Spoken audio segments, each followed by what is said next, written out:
दोस्तों, वेदांता लिमिटेड की बात करें तो स्टॉक के अंदर आज बहुत ही शानदार तेजी देखने को मिली और इसके पीछे वजह है कि मैनेजमेंट की तरफ से बयान निकल कर आया है कि इसी साल डीमर्जर की प्रक्रिया पूरी हो जाएगी। यानी कंपनी का जो बिजनेस है वो 6 पार्ट में डिवाइड हो जाएगा और इस खबर ने यहाँ पे माहौल पॉजिटिव बनाया। इसके अलावा जीएसटी डिपार्टमेंट की तरफ से जो पेनल्टी लगाए वो मामला तो है, लेकिन वो इतनी कोई बड़ी अमाउंट नहीं जिससे कोई ज़्यादा फर्क पड़े। अब यहाँ पे देख सकते हो कि क्या इस समय वेदांता में इन्वेस्टमेंट करना चाहिए, क्योंकि आने वाले समय में इन्वेस्टर को जो भी एक शेयर लेगा उसको 6 शेयर मिलने वाले हैं, तो क्या इन्वेस्टमेंट करे। दूसरी तरफ अगर हम पंजाब नेशनल बैंक की बात करें तो यहाँ पे कुछ बड़ी अपडेट निकल के आ रही है। नई रेटिंग मिली, उस रेटिंग को समझेंगे। और इंडिया की दूसरी ये सबसे बड़ी पीएसयू बैंक है, क्या दाव लगाना चाहिए। दूसरी तरफ अगर हम आईडीएफसी फर्स्ट बैंक की बात करें तो लगातार अच्छे टारगेट निकल के आ रहे, काफ़ी अच्छा बिजनेस है और यहाँ पे आने वाले समय संभावना पॉजिटिव बनी है। बहुत सारे म्यूचुअल फंड ने जम के खरीदारी भी की है, क्या इन्वेस्टमेंट करना चाहिए इस लेवल पे। एक और कंपनी को डिस्कस करने वाले जो बहुत ही शानदार बोनस देने जा रही है और पिछले साल भर में काफ़ी ज़बरदस्त रिटर्न भी दिया है स्टॉक ने, क्या इन्वेस्टमेंट करें। लेकिन फ्रेंड, उससे पहले अगर आप पहली बार हमारे चैनल पे आए तो चैनल को सब्सक्राइब कर दीजिए, एक बेल आइकॉन दबा दीजिए ताकि जब भी नया वीडियो बने पहला नोटिफिकेशन आपको मिले। वीडियो पसंद आए तो लाइक से जरूर कीजिए। चलो फ्रेंड्स, वीडियो स्टार्ट करते हैं। मैं हूँ आपका दोस्त एस.बी. दवे और हमारे अपने चैनल ऑनलाइन कमाई में आपका बहुत बहुत स्वागत है। तो सबसे पहले वेदांता की बात कर ले तो आज 390 पर स्टॉक की क्लोजिंग थी। 3.37% की शानदार तेजी देखने को मिली, काफ़ी शानदार प्रदर्शन किया है। जबकि बाजार में गिरावट का माहौल था, उसके बावजूद भी इस स्टॉक ने ज़बरदस्त प्रदर्शन किया है। अब यहाँ पे जो एक अपडेट निकल के आ रही है कि जीएसटी डिपार्टमेंट उदयपुर की तरफ से वेदांता के ऊपर पेनल्टी लगाई गई है। आप देख लो कि ये जो जीएसटी डिपार्टमेंट की तरफ से जो इनके ऊपर अमाउंट का जो पेनल्टी है वो है 5,57,69,251 करोड़ का। और आप देख सकते हो कि इसके ऊपर इंटरेस्ट पेमेंट भी जोड़ा गया है। 15/4 को ये ऑर्डर रिसीव हुआ है कंपनी को। अब इस पेनल्टी के खिलाफ अपील करने की मन बना ली है कंपनी ने। उनका कहना है कि ये जो ऑर्डर प्राप्त हुआ जीएसटी डिपार्टमेंट की तरफ से, हम इसको स्टडी कर रहे हैं और आगे हम इसके ऊपर लीगल एक्शन लेंगे, यानी अपनी तरफ से इसको आगे हम चैलेंज करेंगे। तो कुल मिला के कंपनी फ़िलहाल ये पेनल्टी नहीं भरेगी, बल्कि आगे वो अपनी तरफ से और रास्ते तलाशेगी। अब इसके बीच में जो बड़ी अपडेट निकल के आ रही है, वेदांता का डी मर्जर दिसंबर 2024 तक इस साल कंप्लीट होने की संभावना बन रही है।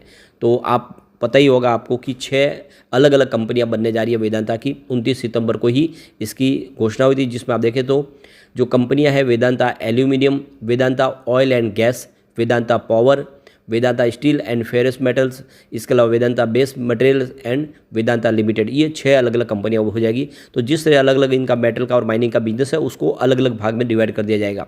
यानी जो शेयर होल्डर है उनको बड़ा बेनिफिट मिलने वाला है।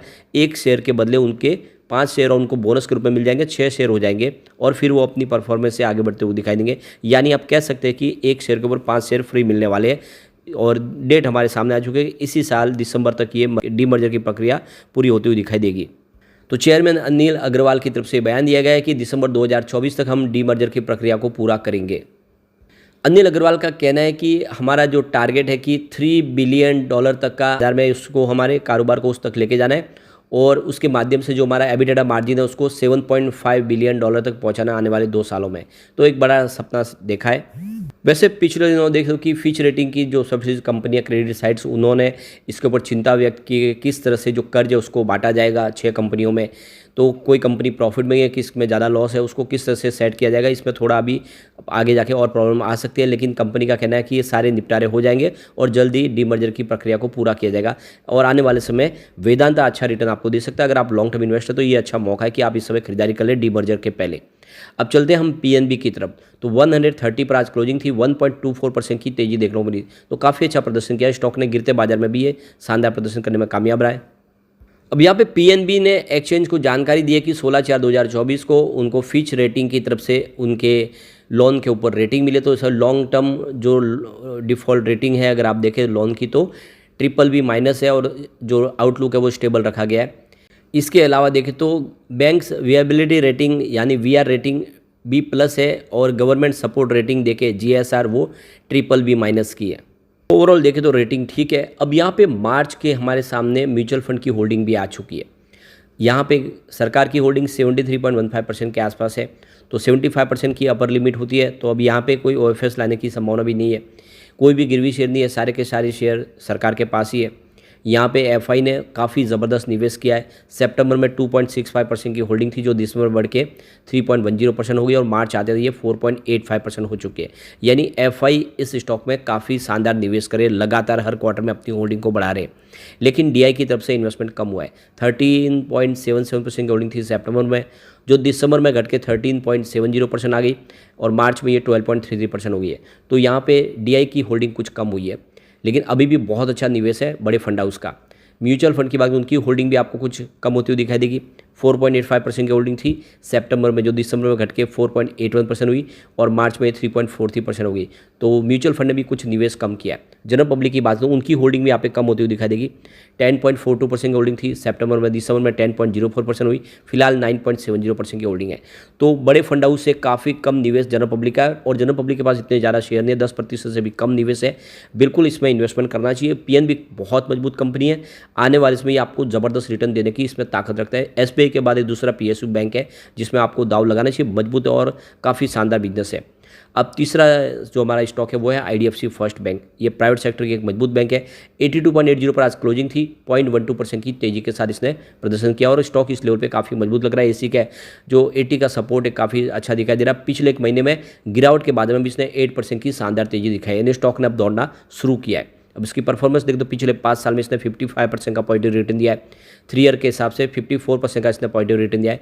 पिछले एक साल में 46% की तेजी बताई है, लेकिन 3 मंथ के हिसाब से 4% की यहाँ पे गिरावट हुई है।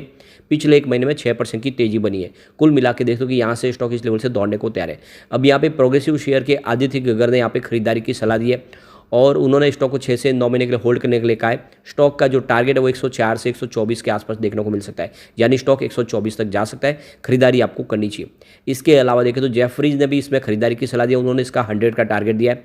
उनका आउटलुक पॉजिटिव है और एक तरह से देखें तो क्रेडिट क्वालिटी में सुधार हुआ है, एसेट क्वालिटी और साथ में एबिडेटा मार्जिन में भी सुधार दिखाई दे रहा है। दाव लगाने के लिए कहा गया, तो निवेश आपको करना चाहिए। यहाँ पे कुछ बड़े म्यूचुअल फंड ने अच्छी खरीदारी की है, जिसमें कोटक इक्विटी ऑर्बिटेज ने यहाँ पे 221 करोड़ का निवेश किया है। Tata large and mid cap का 203 करोड़ का इन्वेस्टमेंट है। ICICI Pru Nifty private bank ने यहाँ पे 111 करोड़ का इन्वेस्टमेंट किया है। इसके अलावा HDFC large and mid cap ने यहाँ पे 101 करोड़ का निवेश किया है। Motilal Oswal large and mid cap ने 97 करोड़ का इन्वेस्टमेंट किया है। टाटा मिड कैप ग्रोथ ने 67 करोड़ का इन्वेस्टमेंट किया है। ICICI Pru Nifty bank ETF ने 64 करोड़ का निवेश किया है। इसके अलावा UTI निफ्टी बैंक ETF ने 62 करोड़ का इन्वेस्टमेंट किया है। Aditya Birla Nifty bank ETF ने 52 करोड़ का इन्वेस्टमेंट किया है और HDFC निफ्टी बैंक ने 46 करोड़ का इन्वेस्टमेंट किया। तो बैंकिंग शेयरों ने काफ़ी अच्छा निवेश किया है और काफ़ी अच्छा स्टॉक लग रहा है, निवेश करना चाहिए। अब चलते हैं उस स्टॉक की तरफ जो हमें बहुत ही शानदार बोनस देने जा रहा है। तो यहाँ पे हम बात करें हैं अनूप इंजीनियरिंग लिमिटेड की। 3369 पर स्टॉक है, जहाँ पे 0.98% की तेजी देखने को मिली। वैसे पिछले एक साल में स्टॉक ने 211% का जबरदस्त रिटर्न दिया। स्टॉक 1081 के आसपास था, यानी लगातार दौड़ रहा है। और अब कंपनी ने एक शेयर के ऊपर एक शेयर बोनस का ऐलान कर दिया है। तो इसकी एक्स बोनस डेट है 23/4/2024 और रिकॉर्ड डेट भी है 23/4/2024। तो इस आप देखेंगे रिकॉर्ड डेट के पहले अगर आपके डीमेट अकाउंट में शेयर होंगे तो आपको बिल्कुल बोनस मिलेगा। आपको निवेश के बारे में सोचना चाहिए। इसका रिवेन्यू भी काफ़ी अच्छा बढ़ा है। दिसंबर 2022 में 115 करोड़ के आसपास था, जो दिसंबर 2023 में बढ़ के 131 करोड़ तक पहुंच गया। इसके अलावा इसका प्रॉफिट भी बढ़ा है। दिसंबर 2022 में जहाँ पे 13.88 करोड़ के आसपास था, वो दिसंबर 2023 में 20.17 करोड़ तक पहुंच गया है। ऐसे में मौका अच्छा है, निवेश आपको करना चाहिए। लेकिन फ्रेंड, कोई भी इन्वेस्टमेंट करने से पहले अपने फाइनेंशियल एडवाइजर से बड़े ले ले या अपना खुद का रिसर्च करें, क्योंकि मैंने वीडियो आपके एजुकेशनल पर्पज़ के लिए ही बनाया। वीडियो पसंद आए तो लाइक से जरूर कीजिए और चैनल को सब्सक्राइब कर दीजिए। Thank you friend.